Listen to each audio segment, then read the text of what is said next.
This next story is pretty unbelievable out of New York. A man was shoved onto the subway tracks in front of an oncoming train and lived to tell the story.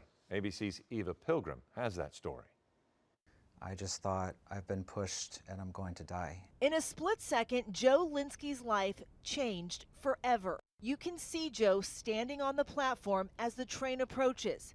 That's when a man in a dark jacket walks by and suddenly turns, pushing Joe into the path of that oncoming train. And the next thing I know, I was flying through the air and I saw the two lights of the train in my face and I could make out the shape of the conductor, and then I crashed into the tracks and I smacked my head open on the ground. While he survived the initial push, the 45-year-old knew he wasn't out of danger. So there's a third rail that runs along the entirety of the MTA system. It's the electrified rail.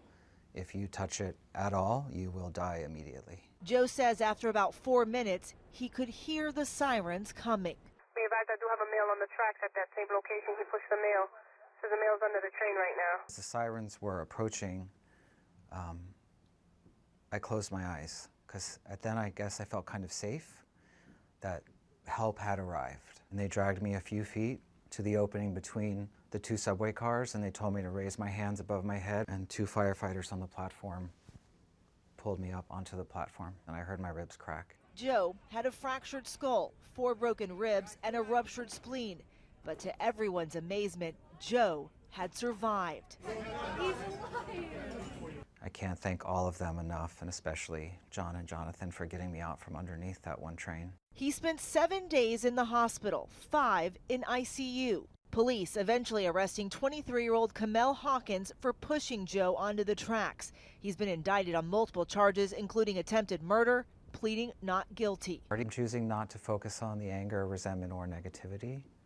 He's 23. I don't know much about him. I'm focusing on healing, recovering, getting myself back to my life. These sneakers, the shoes he was wearing that day, a reminder of what happened and what he's overcome. These are my pink Air Force Ones. I was going to a Wicked-themed New Year's Eve party. I think I'm going to put them in a glass box of some sort.